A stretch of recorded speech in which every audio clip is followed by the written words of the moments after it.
سبيل الدموع سبيل مريح تنهدى يا صاحي. أحبابنا الكرام، أنتم العلماء.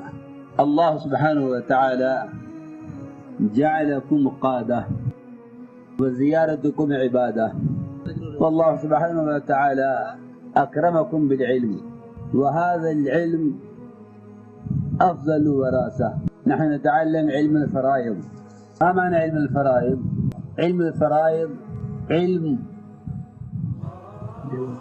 نصيب الورثاء في مال الميت، أن نتعلم بها علم الفرائض. ويقال علم الوراثة علم الفرائض. وأصل الفرائض أحكامه عز وجل في العبادات، الصلاة والصيام والحج والزكاة.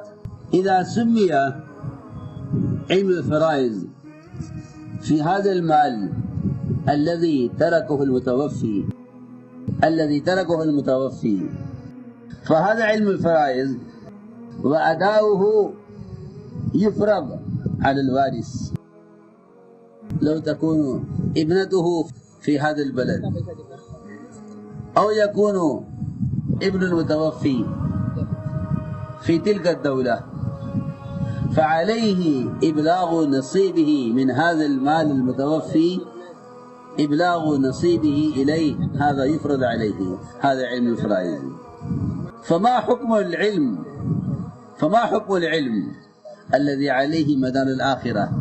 ما حكم العلم؟ كيف يفرض علينا إبلاغ هذا العلم إلى الأمة؟ لأن العلماء ورثة الأنبياء. العلماء ورثة الأنبياء. الأنبياء لم يورثوا دينارا ولا درهما. الأنبياء تورث أممهم بالعلم الذي بعثوا به.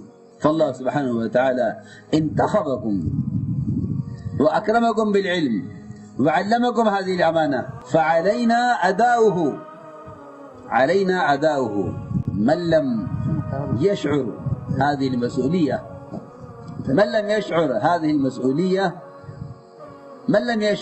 المسؤولية فكأنه غصب واختفى عنده أمانة الأمة. لأن كتمان العلم حرام على من؟ الذي يسأل في العلم وهو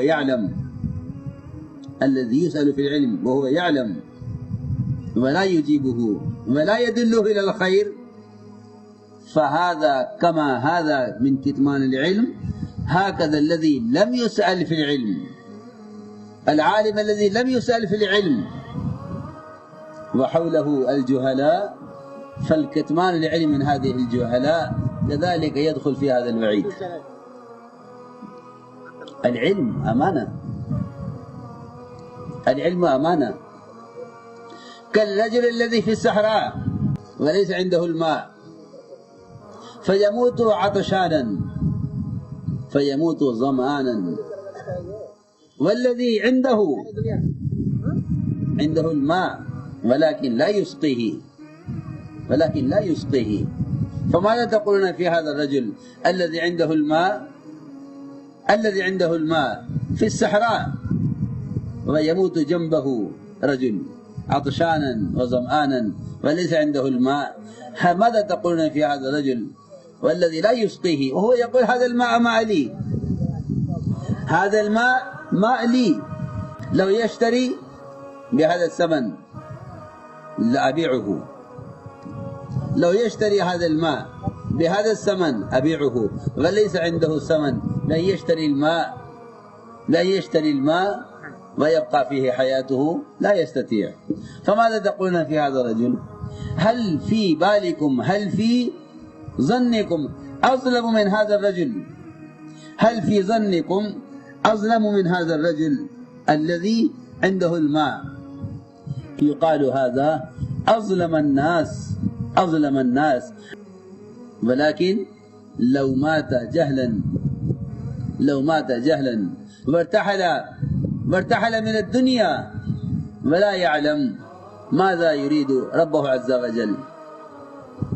فيا أحبابنا الكرام، هذا العمل الدعوة وهذه الخروج والحركة لابد أن ننزل في قعر هذا العمل ونوسع في فهم مقاصده، ننزل فيه ونوسع في فهم مقاصده. ما هي المقاصد بهذه الدعوة؟ المقصد الخروج والنفر، إخراج الأمة من الجهالة، إخراج الأمة بجموعها من الجهالة، هذا هو المقصد. لأن النفر في سبيل الله أصلا لتبليغ العلم ولإخراج الأمة من الجهالة، هذا هو المقصد. هذا مقصد بعثته عليه الصلاة والسلام. هو الذي بعث في الأميين رسولا منهم يتلو عليهم آياته ويزكيهم ويعلمهم الكتاب والحكمة. هذا مقصد بعثته عليه الصلاة والسلام. هذا مقصد بعثته عليه الصلاة والسلام. فلذا الله سبحانه وتعالى يقول في كلامه: ما كان المؤمنون لينفروا كافة. من هؤلاء المؤمنين؟ لو نقرأ في التفاسير فنجد أن هؤلاء المؤمنين العلماء. هؤلاء المؤمنين العلماء.